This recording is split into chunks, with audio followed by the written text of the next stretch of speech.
Welcome back to NG tutorials. तो Hiawatha जो chapter आपने पढ़ा था उसी की और फॉलो अप एक्सरसाइज है जिसमें हम नाउन और प्रोनाउन के बारे में पढ़ेंगे। उसमें कुछ फिल इन द ब्लैंक्स दिए हैं पेज नंबर 115 पे और 116 पे। तो वो नाउन और प्रोनाउन पे बेस्ड है, तो आप ये पढ़ेंगे तो वो करना थोड़ा आसान हो जाएगा आपके लिए। ठीक है, तो नाउन से प्रोनाउन में कन्वर्ट करना या जो नाउन होता है उसकी जगह पे जो कुछ वर्ड इस्तेमाल किए जाते हैं उन्हीं को हम प्रोनाउन कहते हैं। तो यहाँ पे हम देख लेते हैं, अगर कहीं पे बॉय होता है तो उसकी जगह पे हम यूज़ करते हैं ही। ठीक है, जैसा कि हमने अभी कुछ दिन पहले एक्सरसाइज की थी, सब्जेक्ट, एक सेंटेंस में सब्जेक्ट क्या होता है। तो अगर boy as a subject use हो रहा है, ठीक है, तो उसको रिप्लेस करने के लिए आपको ही लगाना पड़ेगा। जैसे राम है, श्याम है, अमित है, साजिद है, इन सबको रिप्लेस करेंगे हम सेंटेंस में ही से। ठीक है, अभी एक्सरसाइज करेंगे, एग्जाम्पल एक्सरसाइज, उसमें और बेटर समझ में आएगा। अगर यहीं पे बात हम करते हैं गर्ल्स की, ठीक है, तो गर्ल्स के लिए इस्तेमाल किया जाता है शी। कंडीशन वही रहेगी कि ये पहला वर्ड होना चाहिए सेंटेंस का, मतलब एज अ सब्जेक्ट यूज हो रहा है वो। ठीक है, तो अगर सीता है, राधा है, पार्वती है, तो इनकी जगह पे हम यूज करने वाले हैं शी। एग्जाम्पल के लिए देख लेते हैं, हमारे पास कुछ सेंटेंसेस हैं। Okay, so Ram is a cricketer, Ram cricketer है। ही इज अ बॉलर, तो राम की जगह पे इस्तेमाल हमने क्या किया, ही को। Shyam is a driver, he drives a car, तो श्याम की जगह पे हमने क्या इस्तेमाल किया, ही को। यहाँ पे आप देख सकते हैं कॉमा लगा के सेंटेंस ब्रेक किया गया और यहाँ से एक नया सेंटेंस स्टार्ट हुआ है। तो एज अ सब्जेक्ट यूज किया जा रहा है, वो अपने आप में जो सेंटेंस है उसका पहला वर्ड ही है, इस पे ध्यान देंगे। सीता इज कुकिंग, ये एक सेंटेंस खत्म हो रहा है, अगला सेंटेंस शुरू हो रहा है, she is in the kitchen, वो किचन में है, तो यहाँ पे भी ये सब्जेक्ट की तरह इस्तेमाल हुआ। राधा इज टीचिंग, राधा पढ़ा रही है, शी इज अ टीचर, तो राधा की जगह पे हमने क्या इस्तेमाल कर लिया, शी को। तो एज अ सब्जेक्ट तो हमने देख लिया कि हम ही का इस्तेमाल करते हैं, पर कभी कभी सेंटेंस में वो डायरेक्टली एज अ सब्जेक्ट नहीं भी आते हैं, तो हम उन्हें एज अ ऑब्जेक्ट भी इस्तेमाल करते हैं, किसी वर्ब के ऑब्जेक्ट के तौर पे भी। तो हम बॉय को रिप्लेस करने के लिए अलग अलग वर्ड्स का इस्तेमाल कर सकते हैं। जैसे ही जो हो गया, ये तो हम एज अ सब्जेक्ट इस्तेमाल कर रहे हैं। हिज यहाँ पे पोजेसिव प्रोनाउन है, अगर कोई चीज उसकी है, उसका मालिकाना हक है किसी चीज पे, तो हम हिज का इस्तेमाल करते हैं। और यहीं पे हम हिम का इस्तेमाल तब करते हैं जब वो कोई चीज रिसीव कर रहा है या वो किसी सेंटेंस में किसी वर्ब का ऑब्जेक्ट बन रहा है। एग्जाम्पल के लिए हम देख लेते हैं, हिज कार, उसकी कार, हिज पेन, उसका पेन, तो यहाँ पे ये कार का मालिक है तो हिज आ गया, यहाँ पे ये पेन का मालिक है तो हिज आ गया। अब यहाँ पे अगर हम देखेंगे कि एज एन ऑब्जेक्ट कैसे इस्तेमाल हो रहा है, पंच हिम, उसको मुक्का मारो, तो वो पंच को रिसीव कर रहा है, ऑब्जेक्ट हो गया वो यहाँ। पिकअप हिम, उसको उठाओ। ठीक है, तो यहाँ पे भी जो पिकअप वर्ब है उसके ऑब्जेक्ट में आ रहा है एक बॉय, जिसकी जगह पे हम हिम का इस्तेमाल कर रहे हैं।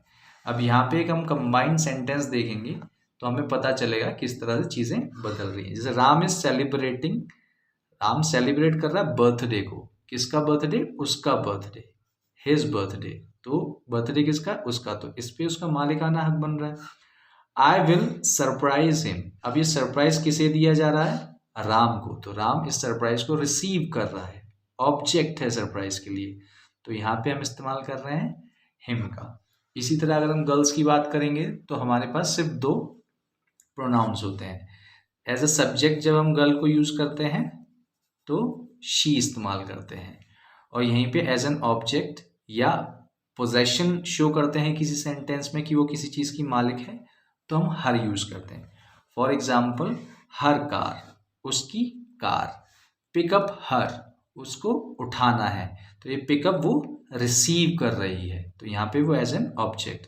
तो जब भी कोई चीज ऑब्जेक्ट के तौर पे यूज की जाती है वो सेंटेंस के लास्ट में आती है, या किसी भी फेज के लास्ट में आती है। जो आप डिस्क्राइब कर रहे हैं, कोई सिनारियो बताने की कोशिश कर रहे हैं, तो उसमें वो लास्ट में आएगी।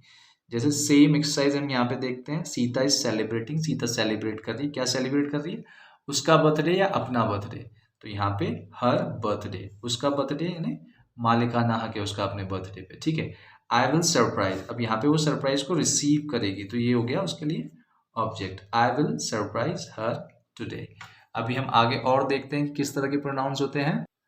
अब पहले जो हमने प्रोनाउंस पढ़े वो थर्ड पार्टी प्रोनाउंस थे या थर्ड पर्सन प्रोनाउंस थे। हम किसी लड़के की बात कर रहे हैं या किसी लड़की की बात कर रहे हैं, लेकिन प्रोनाउंस तो मेरे लिए भी लग सकता है। मैं फर्स्ट पर्सन हूँ, बात कर रहा हूँ, तो मैं आई बोलूँगा, अपना नाम थोड़ी ना बोलूँगा कि कुलदीप को ये पसंद है या कुलदीप को वो पसंद है।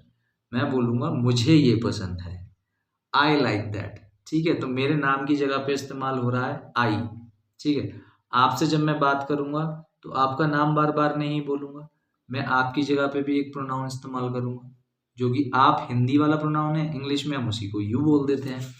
तो प्रोनाउंस में हमारे पास फर्स्ट पर्सन में आ जाता है आई, मी और माई। तो जैसा कि हमने लास्ट टाइम पे देखा था, आई जो होगा सब्जेक्ट होगा अगर ये कोई काम कर रहा है, मी ऑब्जेक्ट होगा जब ये कुछ रिसीव कर रहा है, माई मालिकाना हक जब पोजेशन शो किया जा रहा है, ठीक है। जैसे कि देख लेते हैं, I am a batsman, batsman कौन है, मैं, तो ये सब्जेक्ट हो गया। सब्जेक्ट के बारे में बात करते हैं, हमने सब्जेक्ट वाला एक टॉपिक किया था। दिस इज माई बैट, ये मेरा बैट है, तो बैट का मालिक कौन है, मैं, तो ये एक पोजेसिव प्रोनाउन है। Give this bat to me, अब ये बैट मुझे दे दो, तो यहाँ पे गिव जो वर्ब है वो मैं रिसीव कर रहा हूँ, तो यहाँ पे ऑब्जेक्ट की तरह से ट्रीट किया जाएगा इसी प्रोनाउन को, ठीक है। तो प्रोनाउन तीन तरह के होते हैं, जब सब्जेक्ट की तौर पे यूज़ किया जाता है, जब वो काम कर रहा है, ऑब्जेक्ट की तरह पे यूज़ किया जाता है जब उसके ऊपर काम हो रहा है, और पोजेशन के लिए जब वो किसी चीज़ का मालिक है। सेकंड पर्सन में हमारे पास दो हैं, यू और योर। यू मतलब यू आर अ बॉलर, कि आप एक बॉलर हैं, तो सब्जेक्ट क्या हो गया, यू, बात क्या हो गई उसके बारे में, आर अ बॉलर।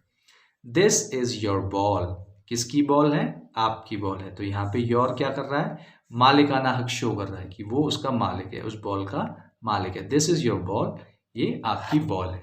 हमारे पास प्रैक्टिस एक्सरसाइज है, हम एक बार पढ़ेंगे और आप चाहें तो उसका स्क्रीनशॉट ले सकते हैं ताकि आप इसे सॉल्व कर पाएं।